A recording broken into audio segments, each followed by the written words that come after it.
I knew it was going to get really, really toasty. Oh, I'm sorry. Did I break your concentration? Somewhere between science and superstition.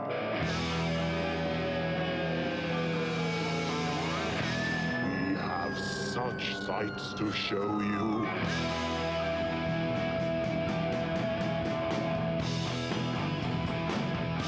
Strange Eons. Welcome to Strange Eons Radio. That is Eric down there somewhere. Hello. And that is Vanessa over there somewhere. Hello. And I am Kelly. You guys may not realize it if you don't watch the video, but we are recording by Zoom today.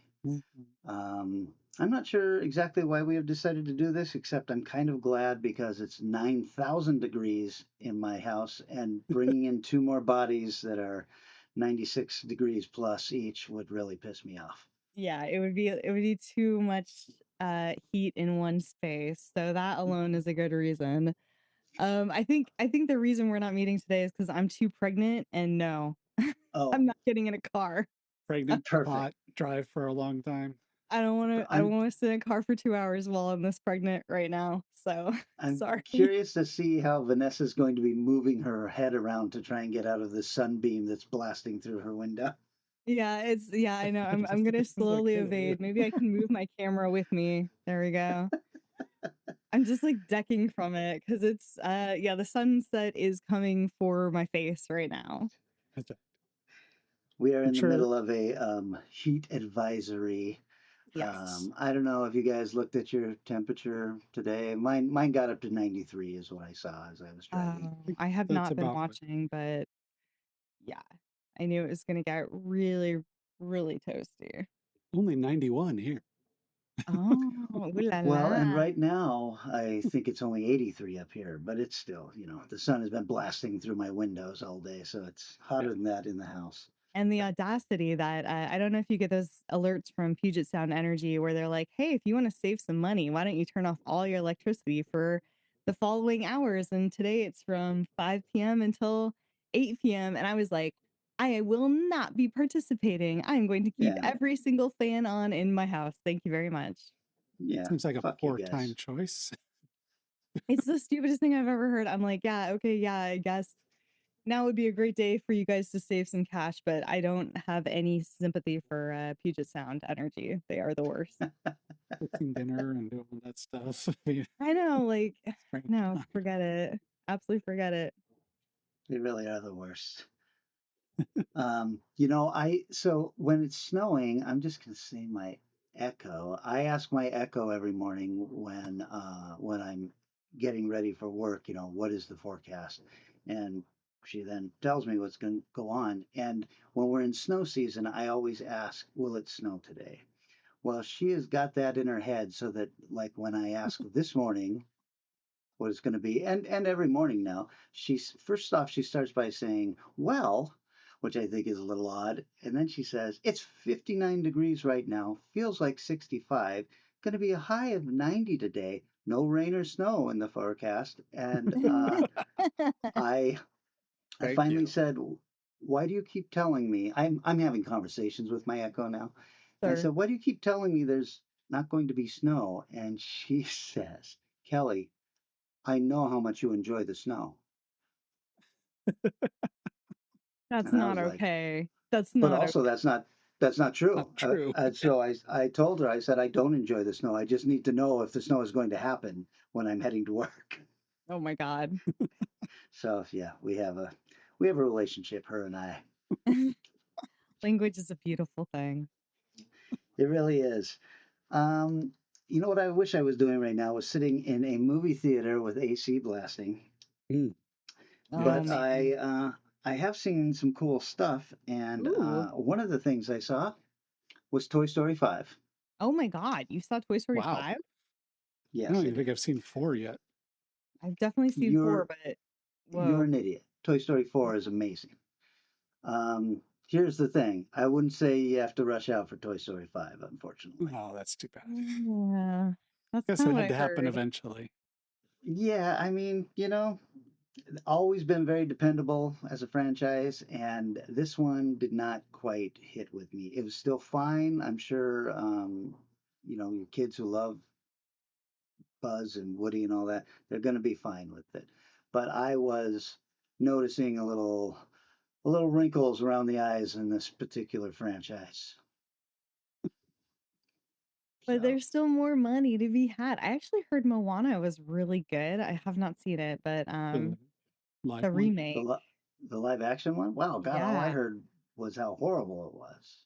Yeah, no, I heard from a film reviewer I follow that it was like weirdly good and they were totally prepared to hate on it. And they were like, Mm. but if you love The Rock, which no one here possibly could.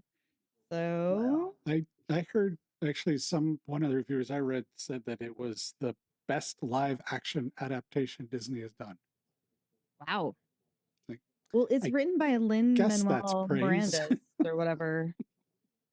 Written by what? So it's written by is it Lin-Manuel Miranda's, the Oh, guy who did Hamilton? oh, right. so The Yeah. Rock Huh. raps. Well, That I would pay to see. I'm probably going to not see that in the theaters and maybe not see it at all.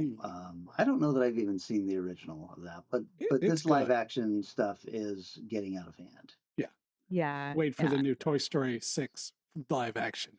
What do you Well, fellas? that's just it. What the animation in this has become so realistic looking that there were scenes where I was like, oh, is this part live action? And then the kids would get out of a bus or something. I was like, nope, those are digital kids. Okay, but Mm. and that's the problem with all of these live action Disney movies. They're just cartoons. The Jungle Book, Yeah. that was a cartoon. Yeah. Yeah. There was You- no actual footage in it. Tigers Yeah. and bears and all that stuff. Yeah. So, It's very weird.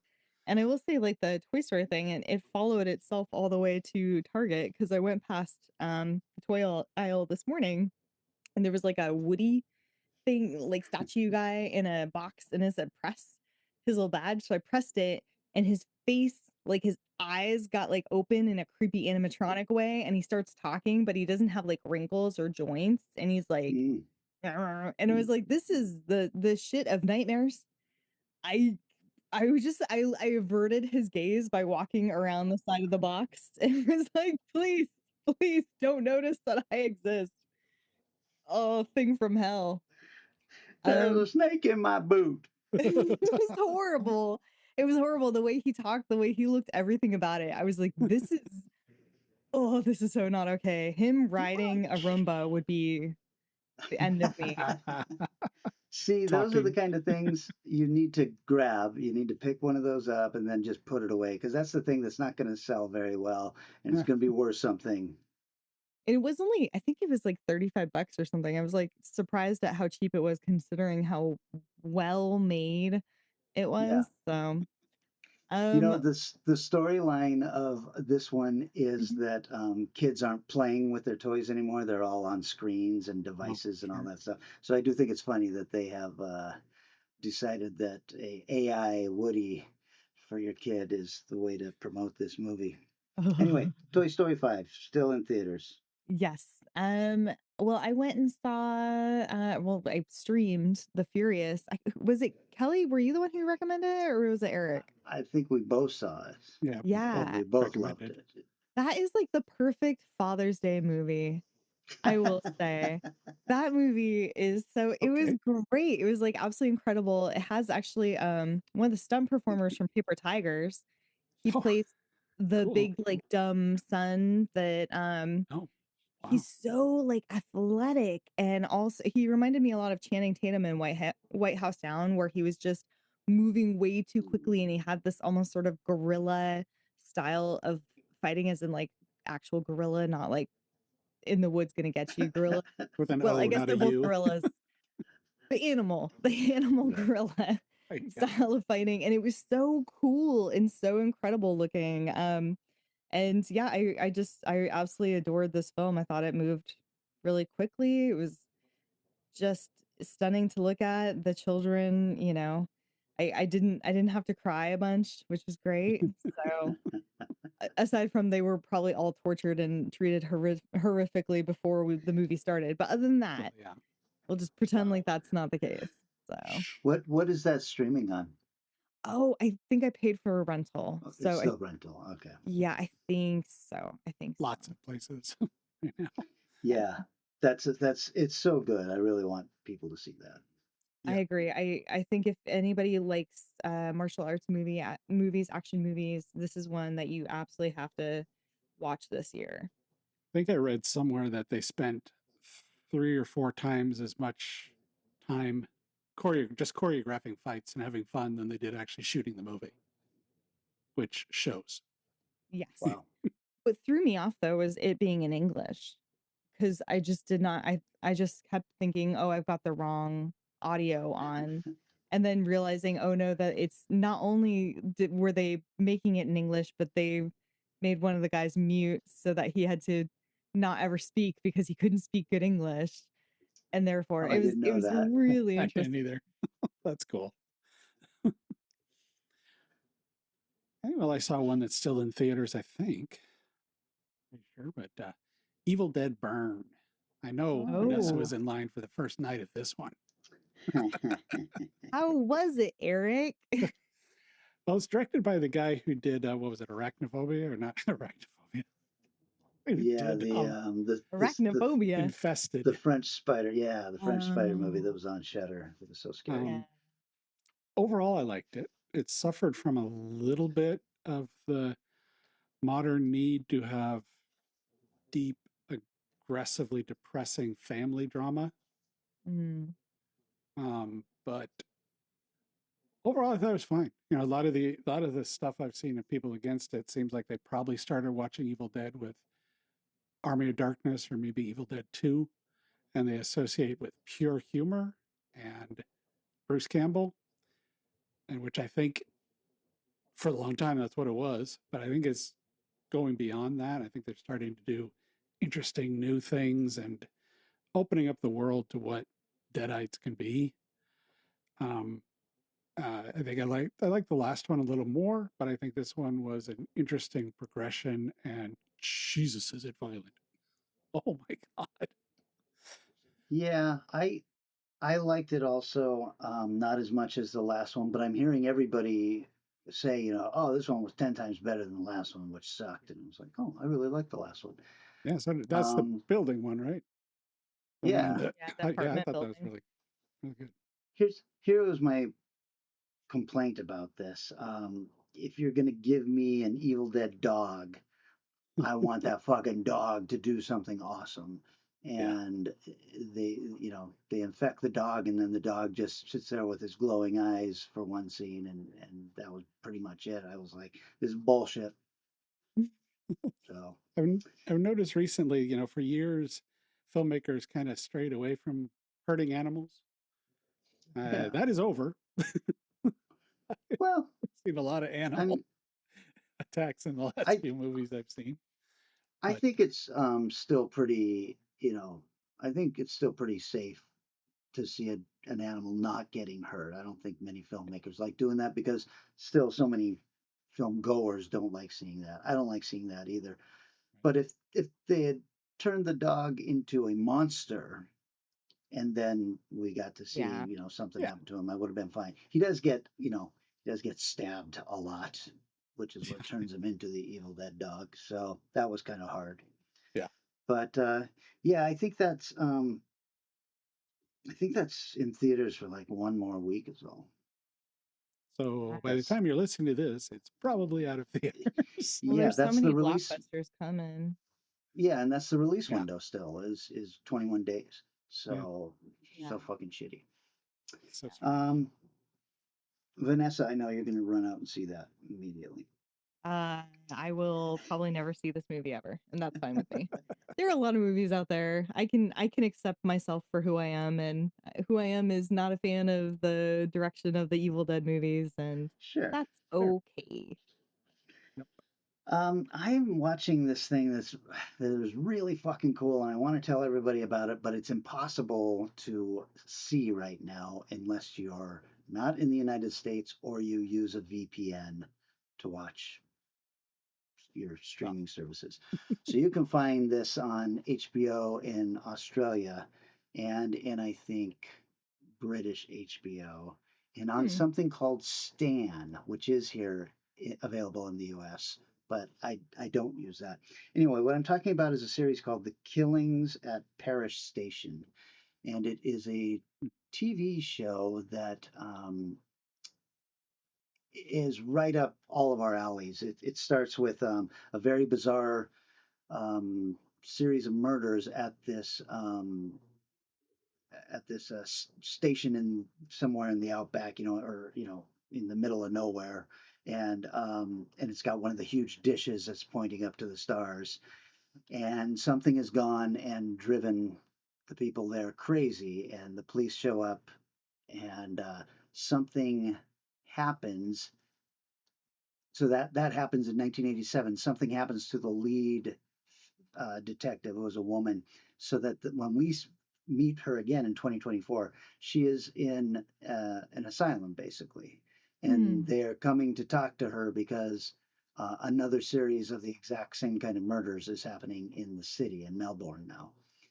Hmm. And the thing is, this thing is just dripping with season one of True Detective.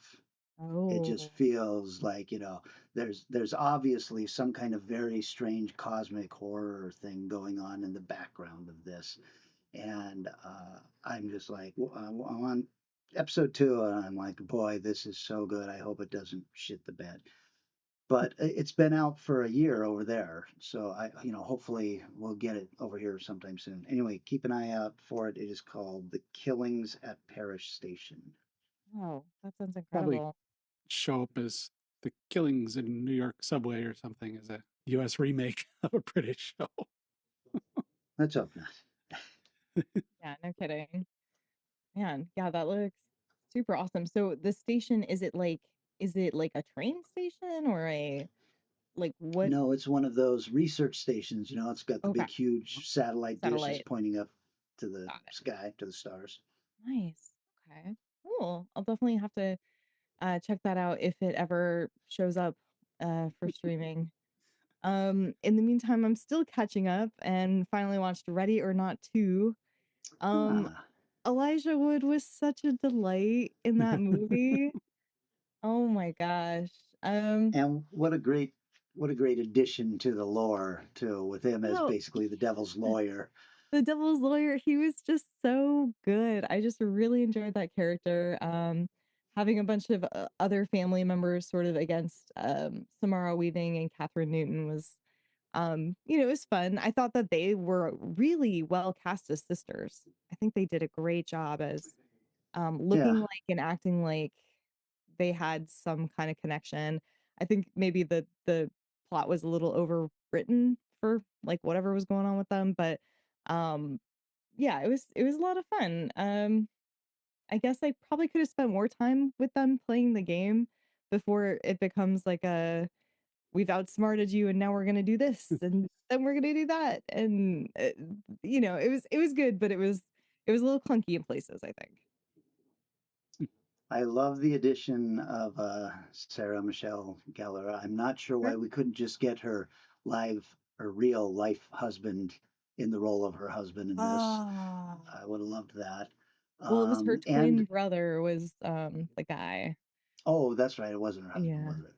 Just felt a little weird. Incestuous. Yeah. Um, and then that ending was pretty definitive. I was like, well, I don't think we're getting a part 3. I can't imagine. I mean, I didn't think we were gonna get a part 2, but Yeah. Friday the 13th, the final chapter. har, har, har, har, har. Is that streaming for free now? It is on Hulu. Oh, So, good. yes, you can finally check it out for free. Nice. Very cool. Well, in an unusual twist, I'm the one who's seen the stuff in the theater Whoa. Whoa. with the movie of the year so far, it seems, in many ways, The Odyssey. Yeah. Yeah. Um, part of what was interesting in trying to get to see this, because I did want to do the IMAX. Originally, I was looking at Cinerama, but it's like one showing a day, like 7 Yeah, o'clock at 7 night. p.m. Oh, that's Insane. interesting. Yes, I can't figure that one out. But But and I we don't kept even have a looking, real IMAX anymore, right?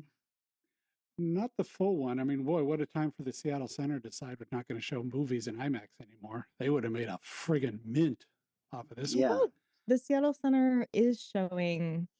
I'm confused by it because they are Pacific Science Center is showing it though. Oh, Oh, really? I mean, yeah, I didn't see the Yeah, listing so for it. That's this is good. what my husband said to me as well. He was like, "Oh, they're only showing weird documentaries." So I went to their website. Their website is a piece of crap, and you have to yeah. go and click like a specific button, and then it shows you the normal films they're showing. But it's like it's not obvious to get to. So maybe it is playing. I haven't been to it since it's been revamped, so I don't know Yeah. if there's an issue with it or not. But that's I know they said they were going an to stop option. showing regular films, but I don't know what the time frame was for that. Weird. Anyways, so I eventually settled. I did get an IMAX at least, Yeah. and I kept looking and looking, and they are packed. Yeah. So I ended up finally going to an 8:25 a.m. screening, Nice. and it was also packed. Yeah. There Oh was a dear. couple hundred people it's a big theater, so a couple hundred people in there watching is going, damn. It was weird walking into the theater at 8 o'clock and there's dozens of people walking all over the place. Like, this is cool. so I think it's going to continue to do well. Hmm. Yeah, especially when you like you said, there's only so many places to see it. Yeah. Well, it's playing at other theaters too. So it's not just Just IMAX not theaters. IMAX. Yeah, you can Right. see it in other formats. Did you like it, Eric? I thought it was freaking amazing. Absolutely fantastic. I actually have never read the Odyssey or the Iliad. Or if I did, I was a junior high or something. So I remember it. So I mean, you always kind of know you know the story because you've lived in this world and you've gone to school and stuff. So you kind of know a lot of the names and you know a lot of the story, you know the Cyclops and things like that.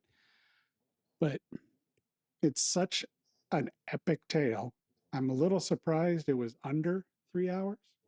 Not by much, Mm-hmm. but like a few minutes. I figured it was going to be a 3.5 hour film at least. But I thought the progression of stuff and the things like that, and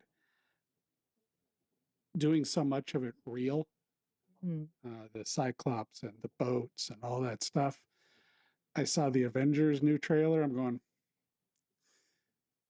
this doesn't quite work as well as it did 20 years ago anymore. We're just sitting in a green screen and we're recreating everything for about $100 million more than he spent on the Odyssey. I mean, their Marvel movies are insanely expensive now. Yeah, but that's because there's 20 A-listers in them. Yeah. So That's true. this was there wasn't a lot of people that were, A-listers in this. You get Matt and then Anne Tom Hathaway, Holland and Tom Holland, Holland. Robert Pattinson, Zendaya. Robert Zendaya. Pattinson was great. Yeah. I thought Tom Holland was a little miscast. And to be honest, I thought Matt Damon was a little miscast if we were going to actually tell the story of the Odyssey. I hate to say it, I would have put Ben Affleck in that role because the story of the Odyssey is not this story of a man with PTSD and all that. It's a man whose hubris gets him into trouble. And they cut that stuff out of this version. So like when he goes and shoots the Cyclops after they've escaped, in the story, he basically says, "Hey, tell him Odysseus was here, you fucking asshole." And that's how the gods all find out that this guy is doing this. And that's why they kind of punish him for all of this. But for this story that he wanted to tell about a man who was tired of war, the Matt did a really good job. I thought it was really, really good also. Um, Tom Holland, I thought was miscast, but I'm gonna blame that on fucking Nolan for I don't know if he wrote it this way or he allowed him to call his mom and dad. You know, every time he said, "Dad's coming back," I was like, "Fucking that word is only a couple hundred years old." Yeah.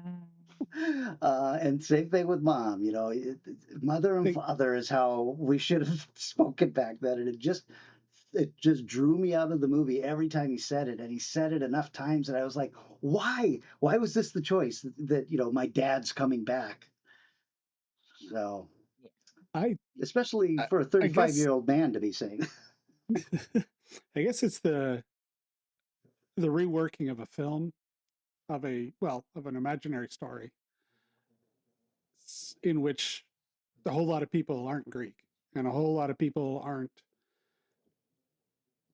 nobody. Yeah, the accents changing and all that stuff, and I mean different people, not the individuals.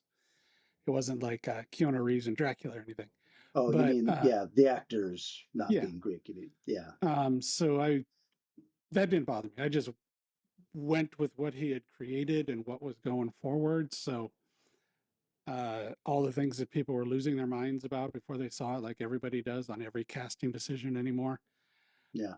didn't bother me at all.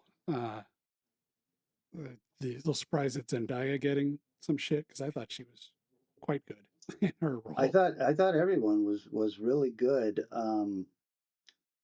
Charlize Theron, I thought was a little, for whatever reason, understated. I was like, I want a little bit more out of her because we know what she can do. Yeah, Um, Robert Pattinson, in a villainous turn, I was like, this is the roles this guy is supposed to be playing because Yeah, I he do does. think he's a handsome guy, but he's handsome in a very cruel way. yeah. Especially as he's aged more Yeah, into that Christopher Lee kind of good yeah. looks.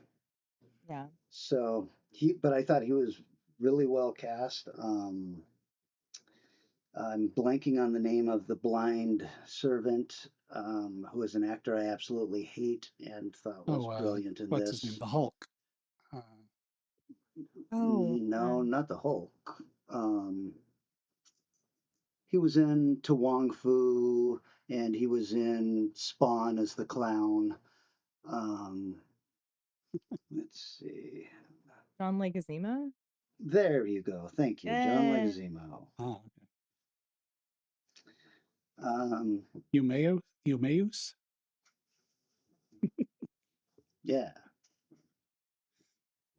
Well, Yeah, I'm he was excited great. to get to see it. I'm trying to see if I can get to it this weekend and get to one of the other Cinerama screenings because I really want some chocolate popcorn. So The that's kind of driving the whole like what theater I'm gonna go to. the giant image and partially the way he shot. I'm going.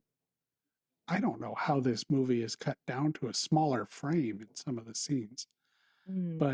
but the sound was damn like yeah. rattling the seat kind of stuff. It was. I saw some comment on it where somebody was like, "I don't care. I'm just going to watch it on my phone. It's just a movie, and I just want the story." It's like that's fine. You can get that by watching on a phone, but let me tell you, you will get a lot more if you're able to go out and check it out on a giant screen, which I know there aren't a lot. There's what 41 screens that can actually show it in full 70 millimeter cinema or It's cinema I mean, not IMAX. everybody cares that much, but like seeing Dune in like an IMAX screening with the amazing sound design, I was like, I don't think I it's not the same movie without the way that the music is like vibrating through your bones. Like there's Mm. just something about it that some movies, if you can see them big, it's worth it. Yeah. Did you see that the hashtag as Nolan intended was trending, and it was all these pictures of people watching the Odyssey on like the screen of their refrigerator, or on shit like that, and I thought that was pretty funny.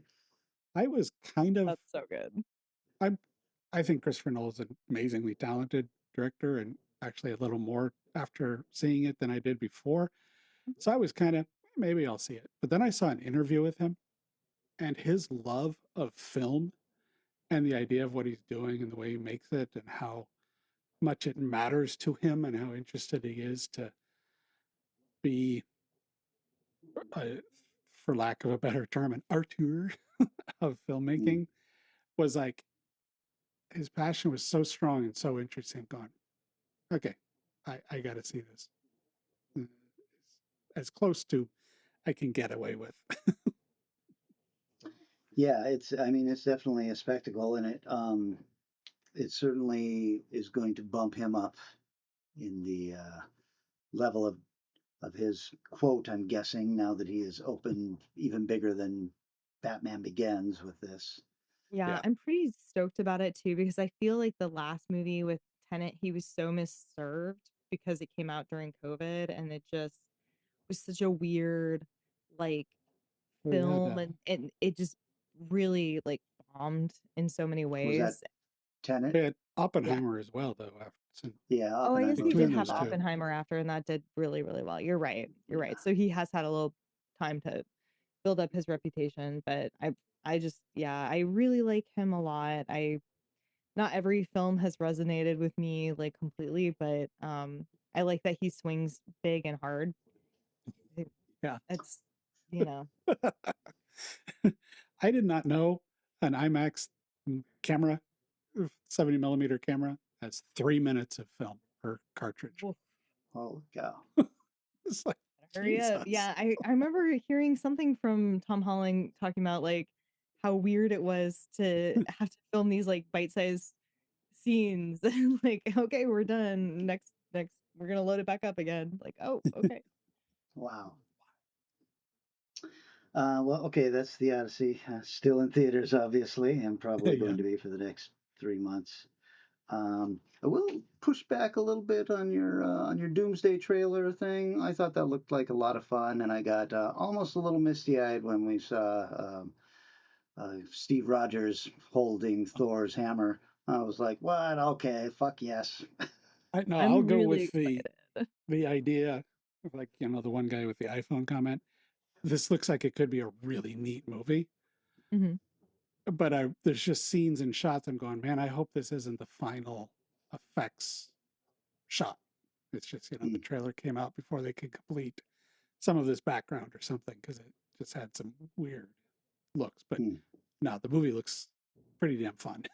I think I think it's gonna be really fun, and I think that there's an interesting choice in there by having a lot of X-Men and zero Eternals. I think my theory with the X-Men stuff is that Patrick Stewart and Ian McKellen are gonna die real soon. So if you want to use them, you better fucking use them now, like now. And the Eternals kind of flopped as a film. And the Eternals, well, they're just as characters way too OP for any situation. It's like they're literally gods. Like what? Yeah. It's like the cosmic Marvel. Like I don't know how this meshes with the rest of the stuff. So It was a strange choice to put them in the Marvel universe and then just go, Never kidding. mind. these whoops a doodle. Don't worry about it. Just guess we made a little mistake there. Well, why don't we take a little break, guys, and then when we come back, we are still on our Mad Maxathon, and we'll be talking about Fury Road.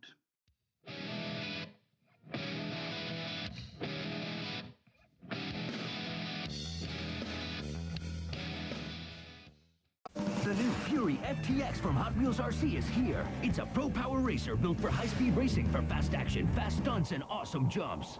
The Fury FTX. Neck braces not included. Hot Wheels Fury FTX. Each vehicle sold separately. 9.6 volt battery not included.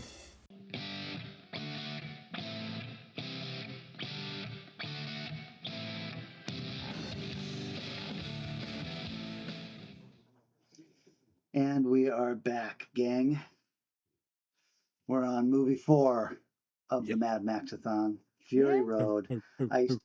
I swear to God, I did not plan it so that I got the best movie of the series, but You did. I got the best movie of the series.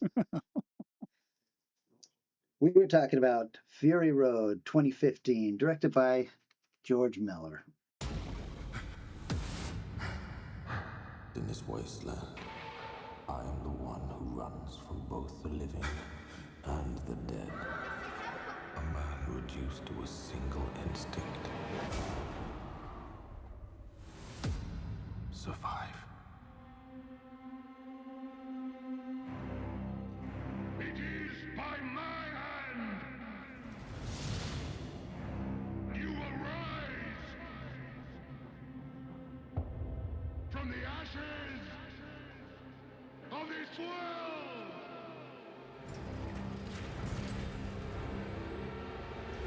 We are not things! We are not things! Where is she taking them?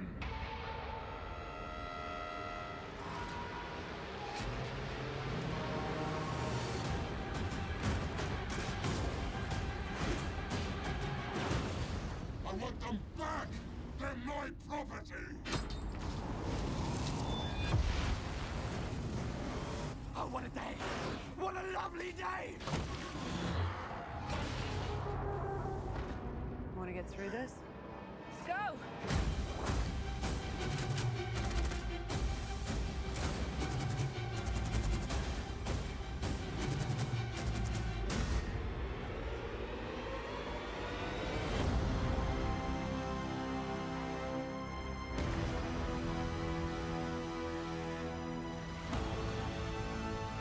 As the world fell, each of us in our own way was broken. It was hard to know who was more crazy. Me or everyone else.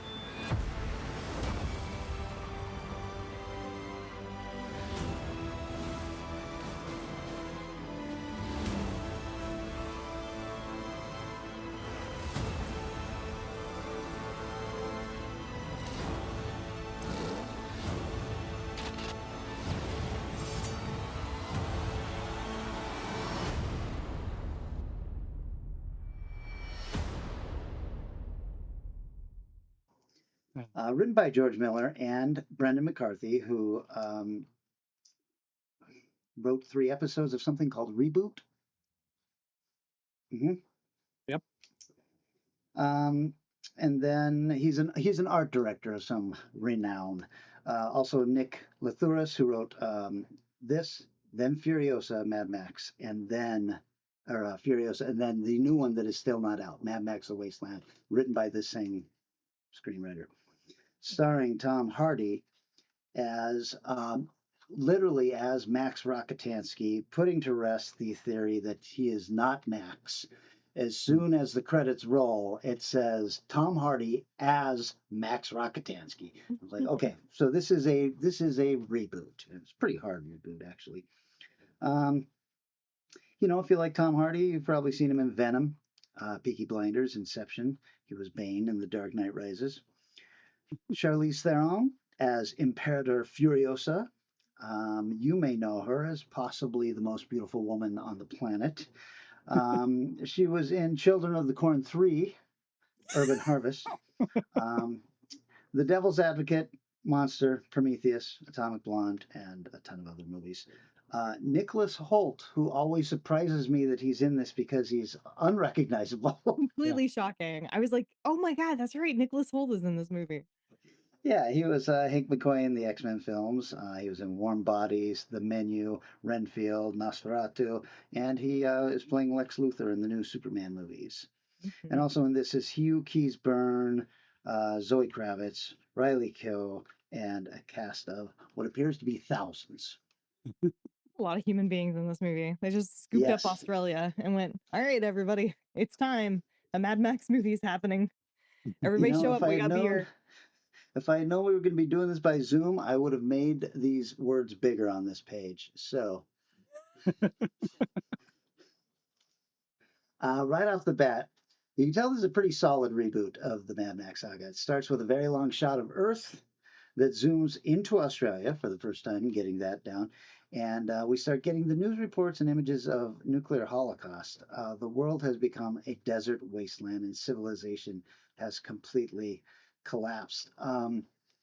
when we meet Max, he is in, you can't even call it the wasteland now. He's just in a desert with weird cliffs and canyons and stuff like that. This would be even further along than Thunderdome would have been because there's almost no roads or anything left anymore, right? So um, he's also, when we meet him, dealing with some pretty heavy PTSD because throughout the movie he gets flashbacks of a young girl that we think might be his daughter who we failed to save, and an old woman who might be part of a group of people he was supposed to help at one point. Um, the other thing is that as we go through this movie, the cars are even older than the cars that were in Mad Max. They're from the 50s and everything. But the technology of the wasteland fortresses are further along than we have right now. So, however this worked out, I don't know. It's just some kind of magical, apocalyptic wasteland that just looks really, Looked really cool. cool, and he Yeah, went, it "What does. if this cool thing was doing this cool thing in this movie? Eh? Eh?" Yes. Miller Yes, that's magic. basically all this is. Yeah. um, Max is basically immediately set upon and captured by the War Boys, and his car is flipped and pretty much demolished. And I remember seeing this in the theater and going, "That's all we get to see of the fucking car? God damn it! This movie is gonna suck."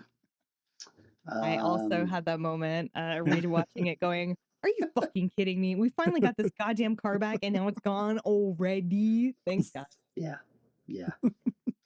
Spoiler alert: this movie does not suck. Um, Max is brought back to the Citadel, one of the fortresses of the Wasteland, one of the three fortresses of the Wasteland. What's going on here is so far advanced that the water production there is off the charts. I'm not sure where they are getting this water or how they are making this water, but they have it.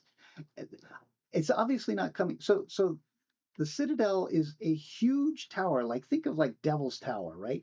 And the Mhm. water comes from the top of it. They're pumping the water up to that cliff and then raining it down in little bits and drabs on the people below. Um, so yeah. Not very efficient, Um, but sure looks it, wild. it is not efficient. It just really shows you what an asshole Immortan Joe is, who runs Yes. the Citadel. He parses out the water very sparingly to the poor survivors who are barely living at the base of the Citadel. Um, at the Citadel, Max's hair is shaved and his vital information is tattooed on his back. His blood type, that kind of stuff. They label him as a road warrior. I don't know if you saw that in his tattoo, I did and I thought that not. was It amazing. went by really quickly. I was like, "Oh, what does it say?" He's got all his teeth or Um, something. well, and the big thing they want to show you is that he is a type O blood donor, so he's a universal blood donor, which becomes important. But as it starts, um, he is basically imprisoned, and for the purposes of this story, he will be being used as a blood bag, is what they call him, for a sick war boy called Nux. We're also introduced to Imperator Furiosa, who is one of Joe's lieutenants. We know she's badass because her hair is shaved bald. She's got engine grease over half of her face, and she has one super cool mechanical arm.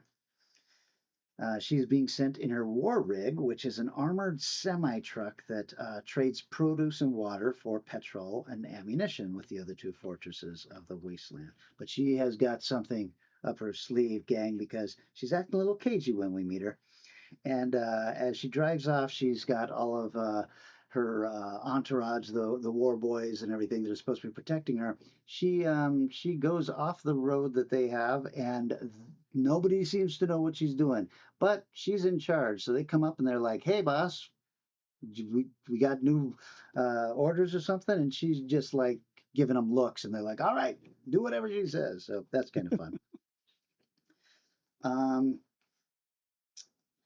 But what Immortan Joe realizes when she goes off route is something is up, and so he runs down and finds out that his five wives, have been kidnapped by her, basically. And this is the real story. It's just Joe leading his entire army in pursuit of Furiosa, um, and then he calls on the aid of nearby Gastown and the Bullet Farm, which are the other two fortresses. Nux joins this pursuit with Max strapped to the front of his car to continue supplying blood. Um, the art design of this film is fucking amazing. These cars are so cool looking. They're so far removed from even the Road Warrior cars. So they've got Volkswagen Bugs with huge spikes sticking out of them, that look like weird fucking The animals and shit. cars that And ate Paris.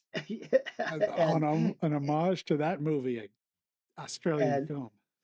Immortan Joe's Cadillac is like a double-decker Cadillac with gigantic. It's just amazing.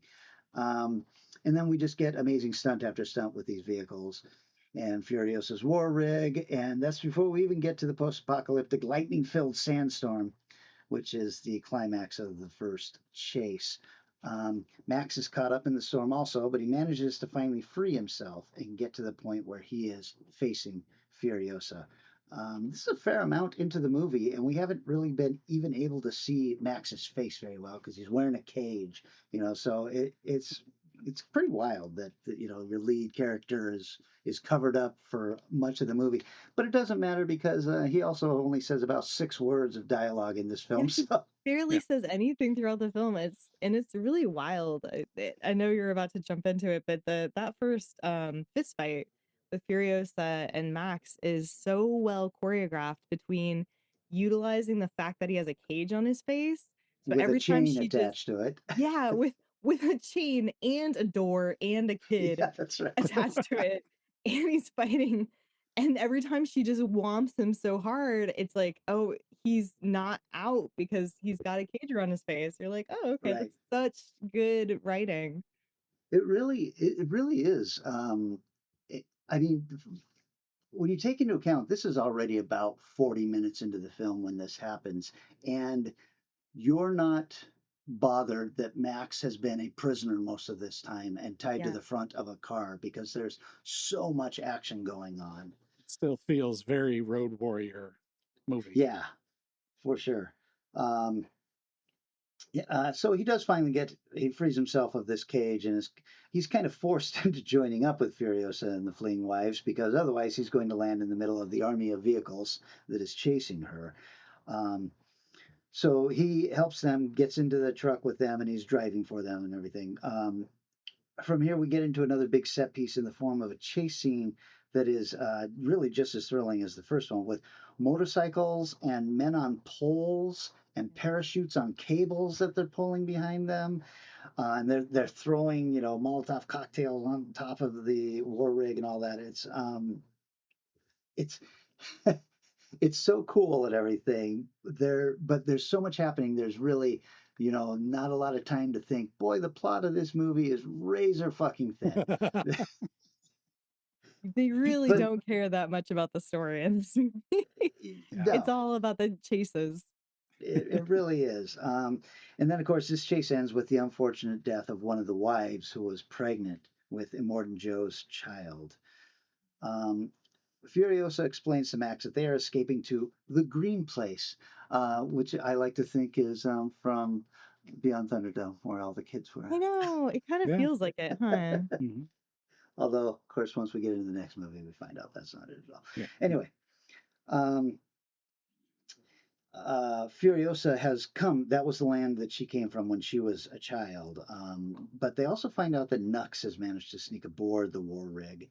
But he is distraught over his failure to stop them and kill Max. And this seems to be enough to switch him over to their side when one of the brides shows him like the smallest amount of kindness. So the thing with these war boys is they are ready to die at a moment's notice for Immortan Joe. There's just like I said, the plot is razor thin, but the set pieces are just fucking gorgeous. They have a night scene where they're stuck in the mud, and it is shot day for night. And if you know that, you can absolutely tell cool. it's shot day for night because all he did was put a blue filter over it and bump up the shadows to black, and then they just shot in the middle of the day, and it looks amazing. Yeah. One time that you can tell there's a little bit of digital work though, because every once in a while the camera pans up a little bit and you can see stars in the sky. So they obviously did some kind of stuff like that. But it reminds me of this one time I was teased mercilessly in some Facebook film group when they were all discussing what the best day for night options were, and I suggested this film, and everyone was like, "That doesn't look anything like nighttime." And I'm like, "You guys are a bunch of fucking assholes." It's I the thought I was sitting here worst. with artists. Yeah, Jesus no Christ, you kidding. want it to look like nighttime? Well, then nobody's gonna be able to see anything. You fucking No cunts. kidding. I would have Anyway, gone with the opening of The Fog, which is the worst. It's terrible day for night. okay. Anyway, they It finally reach an works. area where they meet a woman and find out that the green place is basically long gone. They passed it on the way there, and it was a swamp with another really cool thing of like these fucking people on And they're like stilts on their stilts. arms and legs, and it's just super creepy looking. Reminded me a lot of like the Dark Tower, or not Dark Tower, the Dark Crystal. Oh, yeah. That Those had some kind creepy of weird, critters. yeah, yeah. Um, So, anyhow, with the green place no longer an option, they decide they're going to switch to motorcycles and drive as far as they can in the hopes of finding a new home. They offer Max a chance to come with them, and he decides to stay behind. That's a pretty big deal. The fact that Max comes into this as an antagonist to them, and by this time they're just like, you can come with us, we trust you, and you've done Yeah. it. And he's so broken that he's like, no thanks. Um, but he then has another one of his PTSD visions of the child he failed to save again, and it comes to the conclusion that the only green place that counts as home is the Citadel, where they had all just escaped from. But he's reasoning it's completely undefended now because Immortan Joe has basically said, "Everybody, come help me do this." So if they can get back to the Citadel before him, the thought is they can take it over and defend it from him. Um, With very little trouble, he convinces them to do a complete 180 and head back exactly the way they came, surprising Joe and his army, busting through, killing Joe, and getting to the Citadel. In this time, Nux has managed to sacrifice himself to block the way for the group. Furiosa is critically wounded, and Max is able, as a universal blood donor, which we found out earlier, to transfuse his blood to her and help her survive her injuries. Now, he does this himself. We don't know how he has this kind of knowledge. He They was a are police suggesting officer. He they just are knows. suggesting that he was a police officer, but we are so far removed from whatever society could have been back then that he's not old enough to be. I know. It's wild. It's weird. I don't know quite how they're trying to staple this story into the previous Axe movies. it it just That looks cool. doesn't You're matter. absolutely right. He was like, nobody's going to really care about this. Tales He's of not Mad, wrong. 10, the 10 Tales of years, Mad Max. yeah, 10 years in the future, some nerds are going to be discussing this on a podcast and they're going to go, wait, this doesn't make sense. Um, they end up back at the Citadel. The impoverished citizens are overjoyed at the sight of Joe's corpse. Furiosa is cheered by the people and welcomed back by the war boys, and Max disappears in the crowd, but not before letting Furiosa know that he approves of everything that has happened with a small nod. That'll do, pig. Good, That'll good day, do. Mom. Yeah. Now, if they hadn't introduced him in the trailer as Max Rockatansky, he doesn't tell her his name through the entire movie until he's saving her and trying to keep her alive, and he tells her, "Max, my name is Max," which you realize what a big thing for him to kind of let somebody into his world. And if they hadn't introduced him as Max Rockatansky, then it makes complete sense that he could have been the feral kid from the Road Warrior, because it's almost like he decides his name is Max right then. Mhm. So I think It's one of the things I don't I interesting know. too, go because ahead. they kind of have this like weird, like romancy thing. They don't, and I'm really Yeah. appreciative. But there's a few moments where he's like holding Furiosa's head, and you're like, there's this weird connection that just suddenly exists that I was like, I didn't really read this developing into whatever this is right now, but I'm glad they didn't kiss, and I'm glad they were still Oh, like right. really tight at the same time. Warrior to Uh, warrior, Yeah. survivor to I survivor think, thinking. they've been through so much in the last 2.5 hours that that Yes. a real affection has grown Yeah. between them, because they're very worried when either of them gets hurt. Yeah. So I didn't mind that so much, and I like it because it shows. I mean, we know because of his flashbacks that he is someone who has tried to help people before, and has It's just somehow failed. failed. Yeah.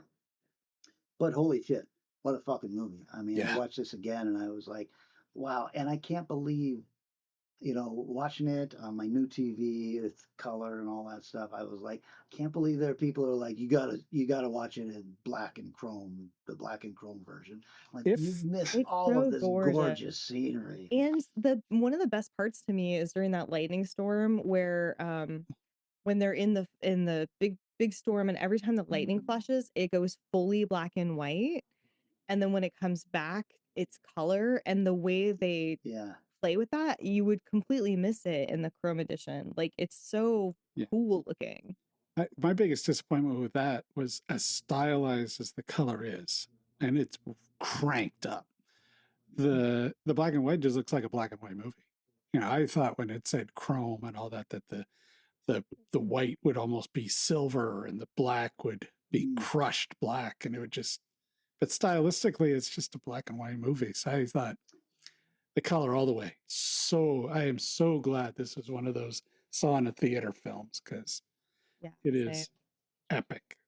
And it's it's one of those few moments where a director who starts with a nothing budget is given, many, many years later, a huge budget, and it Yeah. so pays off. And that's so rare to be like, this person who basically just made a movie for some beers is now got like millions and millions of dollars behind him, and he's using every penny so well. Yeah. Not only that, but you mentioned that, we talked about how he paid some of the actors or some of the stunt people in beers and stuff like that. Mel Gibson only got $10,000 for that first movie. And the guy who was playing Immortan Joe was the toe cutter in that first movie. So he's still, Yeah. recycling some of his actors, and that's kind of neat. Which is cool. I remember loving this movie when I saw it in the theater, but I also remember my gripe being, Jesus Christ, they basically, it's just a chase to one point and then a chase back to the beginning. Yeah. But on this watching it with a more critical eye, you realize that there is a ton of story going on, and it is all between Max and Furiosa. The story is not anything that's going on in the outside. It's all there in the cabin of the truck as they're connecting and all this stuff. And this time I was just like, holy shit. I mean, Charlize Theron is just fucking killing it in every frame of this movie. She is acting her ass off. Okay. And I gotta admit, Tom Hardy, I love him as an actor, but I always have to qualify that statement. It's like, I didn't love him in this. His twitchy Max is not my favorite kind of Max. And the fact that he's got 6 lines of dialogue and that he's so broken, he's decided to play it with a kind of weird, I'm out of it. Yeah. I think that was my least favorite part of the movie was like his flashbacks, because they're all like was it like smash zoom style, like weird The flashbacks sped up that film they thing. don't Yeah. really add much to me, and it just feels irritating every time it happens, and it happens so much. So it really doesn't, I think it detracts from that character for me. There's one brilliant use of it, and I think the other ones Yeah. have to happen to show that he is affected by these things, because at one point during a big fight, he has a sudden flashback and he puts his hand up because he's scared of the flashback, and that's right as somebody has shot an arrow at him, and it goes That's through the his only hand one I like. and into his head a little bit. He has to actually pull his hand off of his Bonk. head. Yeah. You Um, there's also the movie comes with its own soundtrack truck. That's I true. do like that. The Doof Warrior. So So crazy. ridiculous. It's so cool. Also, I don't know if you guys noticed this. The narration at the beginning is Max, which this is the only film that has happened, where Max was Oh, the that's narrator. true. Yeah, the pilot So, and other people. Yeah. yeah. So, okay. You guys ready for some of this trivia? Yeah. Over 80% of the effects seen in the film are practical effects, including stunts, makeup, and sets. CGI was used sparingly, mainly to enhance the landscape, remove stunt rigging, and for Furiosa's left arm, which is a mechanical prosthetic that doesn't make a ton of sense because the fingers move and you're like, how is she controlling that hand? But I'm fine with it. The gesture made by the War Boys when they mesh their fingers together. Mhm. That's the sign of the V8. That's a V8 engine they're making with their Oh, fingers. Oh, okay. That's They I was like, literally the revere. tomato juice? I thought the same Jesus, thing. I was Eric, like, you fucking nerd. God, why would I expect you to know what a V8 engine looks like? um, when Max awakes abruptly from one of his dreams right after the blue nighttime sequence, the last image of his dreams is a close view of a guy with eyes popping out of his face, and that is footage from the original Mad Max when Toe Cutter is killed by the truck. The girl who Max sees in his visions, which I thought was his daughter, is in fact Glory the Child, who can be seen in the comic book series that was written by George Miller. So there is a prequel comic book series that has those characters talked about. is So she the That's daughter cool. in the comic, or is she just a girl no, that? Okay. she's just a girl as with that old lady that he was trying to save. Oh, wild. Okay. So we know, everybody knows that Tom Hardy was kind of difficult on this shoot. In a press conference at Cannes for the film, Tom Hardy apologized to George Miller for the reportedly complicated relationship between the star and the director. He stated, I have to apologize to you because I got so frustrated. There was no way George could have explained what he could see in the sand when we were out there. Because of the due diligence that was required to make everything safe and so simple, what I saw was a relentless barrage of complexities simplified for this fairly linear story. I knew he was brilliant, but I didn't know how brilliant until I saw it. So my first reaction upon seeing the film was, oh my God, I owe George the biggest apology for being so Oh, myopic. Nice. Yeah, like the Road Warrior, the film was shot in sequence.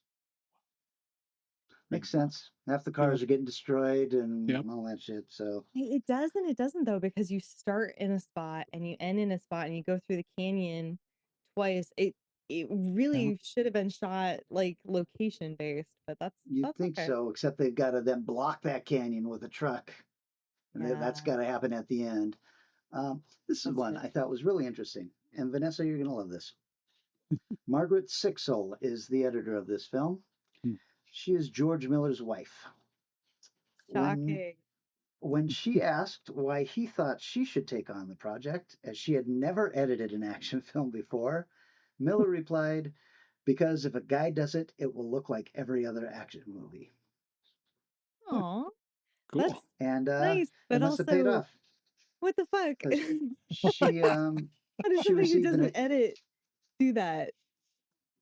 she received an Academy Award for it. So he chose correctly. Yeah, I would Please. say it feels like a lot of people's wives or significant others end up editing famous, incredible pictures, and I think it's because they have the ability to tell them like, no, fuck off, you're wrong, and that's so important when working with a director to be able to not be like sucking up to them the whole time, but to say like, look, you have a Well, vision, but I can make it better if you listen to me, and yeah. yeah, let's not discount the fact that they probably met in the editing room and then you sit there and struggle with a project together and get Oh, for closer and closer. I'm sure. assuming the other movies that are not action that she edited are, his non-action movies. Oh, I see. Okay, gotcha. So it's not that this was the first time she ever edited in her life. No, No. it Okay. was the first action film she had edited. Okay. And That makes a lot of sense. she did Babe, Pig in the City, and There Happy you go. Feet, plus Mhm. a couple other films that I'm not familiar with. But yeah, that's awesome. Okay, guys, counting the opening voiceover and discounting any grunts, Max Rockatansky has exactly 52 lines in this film. Wow. Let's see. Tom Hardy suffered a broken nose during filming when Charlize Theron accidentally elbowed him. Oops. Yeah.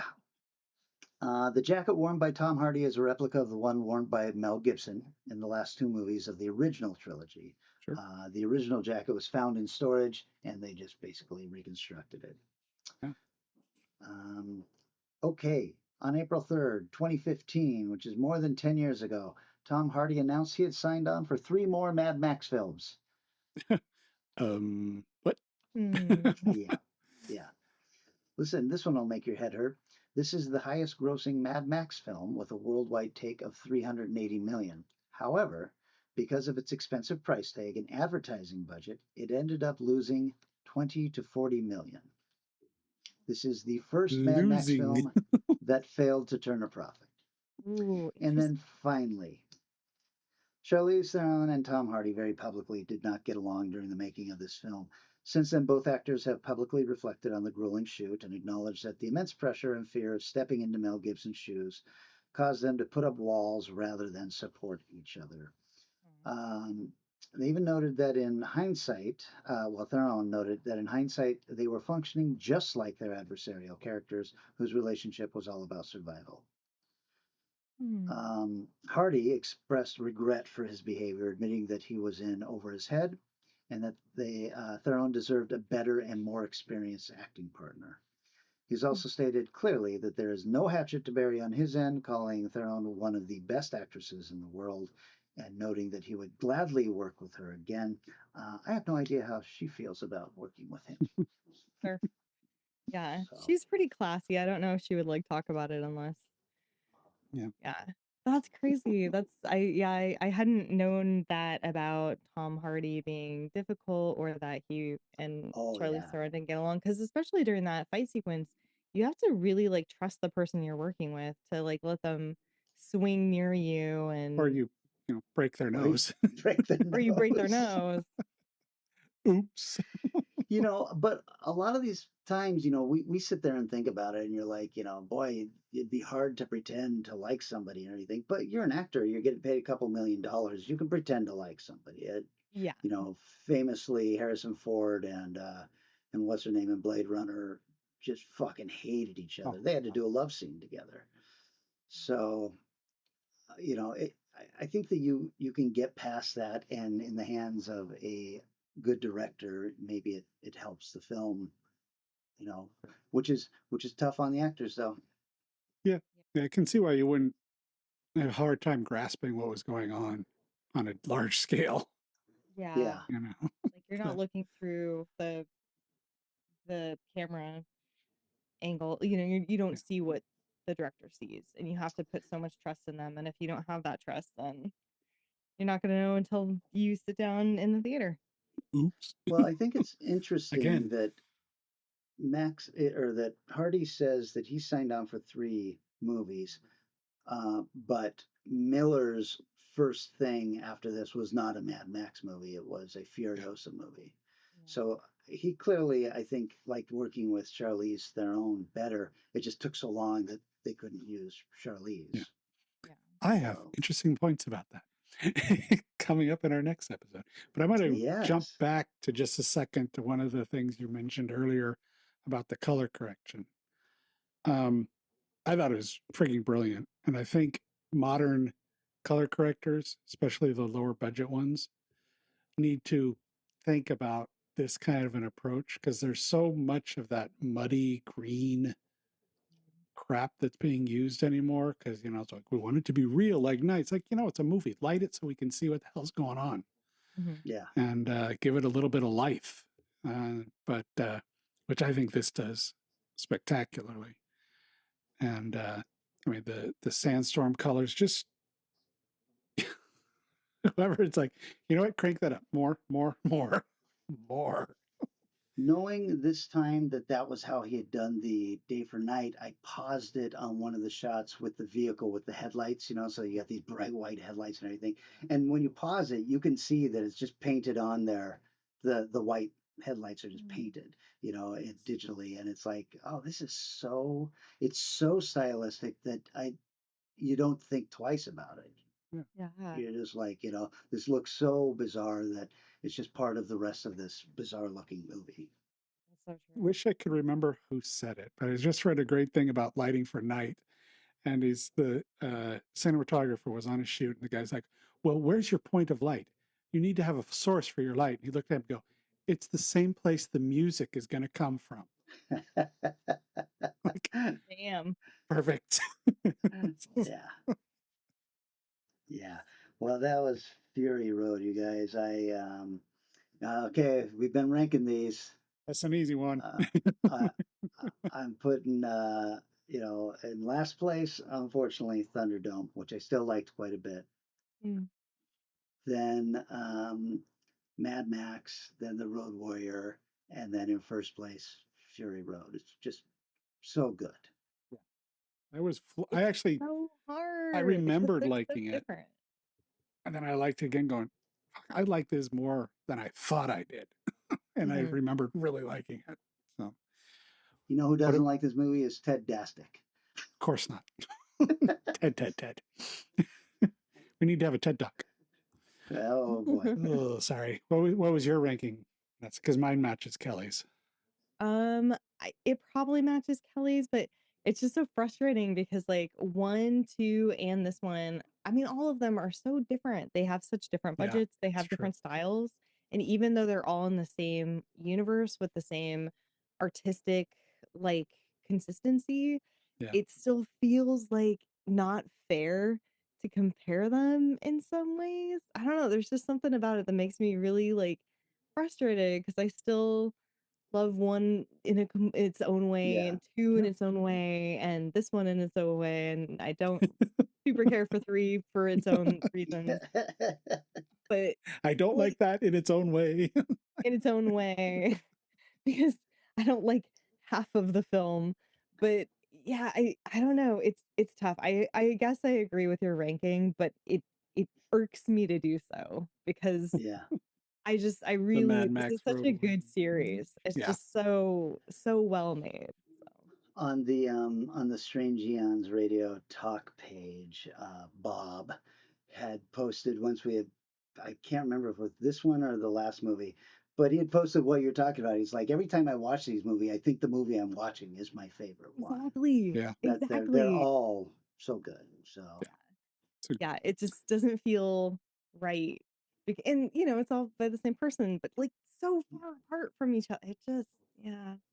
Yeah, but no, this is an incredible film. I mean, like I said, when you give somebody who has worked with zero budget a huge budget and you get something this incredible, it's like, well, fuck. I guess you're awesome, huh? Like I guess you're good at what you do. Because sometimes that doesn't work out. You It get does somebody not who's work used out to. more often than Yeah. not. Yep. Yeah. It's like, Yeah. I don't know what to do with $10 million, but I know what to do with $1 million. So, yeah. Right. Exactly. One of the pieces of trivia I didn't put on there was, I guess Mel Gibson was at the the Screening? premiere, the big huge red carpet premiere of this, and he sat next to George Miller. Oh. And George said, he was a little nervous and everything, but then about halfway through, he could hear Mel kind of chuckling and everything. And then Mel was grabbing his leg and squeezing it and going, "This is so good." So Oh, that made George feel pretty good. I love that. So That's great. yeah. Well, that means, Eric, that you've got the last film in this franchise so far. So, yeah, who knows? There's Well, another one supposedly Unless in you the count the works. video game or the comics or The thing is, George is getting pretty old now. This was already 10 years ago, and then your film was 5 years ago, I think, Something like already. that, yeah. So, and he's I think 80 now, maybe older. I think Akira Kurosawa shot something like in his late 80s or something. Okay, but was he out in the middle of the outback doing Probably not. huge explosion stunts? So yeah, being I weathered worry. by the toxic sun rays. I worry, and also I hope that if something happens and we're not given Mad Max: The Wasteland, I hope somehow that script is at least leaked online so that it can be read by the fans. Agreed. Maybe comic book adapted or something. Yeah, wouldn't that be great? No, I have the Beyond Thunderdome tie-in. I have not been able to secure the Road Warrior or Mad Max. Those things go for about $800 a piece. But I'm a little surprised that we got no Fury Road or Furiosa novel tie-in. Yeah. Very surprised, actually. Well, okay, so that's what we're going to do next week when we come back as the final movie in this franchise. Eric will be telling us all about Furiosa, a Mad Max saga or something like that. Something like that, yeah. The Yeah. Mad Max Or World Mad Max Stories story. Yeah. fable. So can't wait to talk about that one. That means, gang, we're at the point where we say, hey, thanks to everybody out there who's liking and sharing our posts, who's reaching out, leaving us messages, talking on these, ironically, the Strange Eons Radio Talk page on Facebook, which is pretty much where I only hang out anymore anyway. Yes. And then also for calling the Strange Eons Radio hotline, which is 253-237-4266. Vanessa, if they call that number, what should they do? They should either text or leave a voicemail. Eric is standing by. Let us know what you think about the show. Let us know what you think about the movies we're talking about. If you have any suggestions, any thoughts, we'd love to hear from you. So please get in touch with us. Hold on a second. That suggestions and thoughts stuff. You can email that suggestion to I'm not reading this, all one word, at nobodygivesashit.com. So we don't need your suggestions. The good We're news watching our is- own shit. The good news is Eric will be reading it, so it's just fine, and not Kelly. Yeah, So So I sneak it in as my idea. All right, gang. Well, any last words before we get off Zoom and I go back and stick this fan directly in my crotch and Cold I'm gonna go shower. stand in a cool down a freezer. bit? Just stand in a freezer. In 1 Stand minute where you from now. hide the movies you don't like. I hide them in other people's freezers, not my own freezer. Let's be clear. All right, this is getting wildly off track. I love you guys. I'm sorry we didn't get to see each other in person. Hopefully next time. Next time. And then that'll be in 2 short weeks, I guess. All right. All right, see you Stay next cool time. out there. Transportation and other considerations for Strange Eons Radio produced by Pan Am Airlines. When you think of traveling, think of Pan Am. You can't beat the experience. Guests of Strange Eons Radio stay at Econo Lodge Everett. It's an easy stop on the road, if you know what we mean. Strange Eons Radio is recorded live in front of a studio audience. If you enjoyed this episode, please consider leaving us a positive review on your favorite podcast app. Sit, Ubu, sit. Goodbye. Goodbye.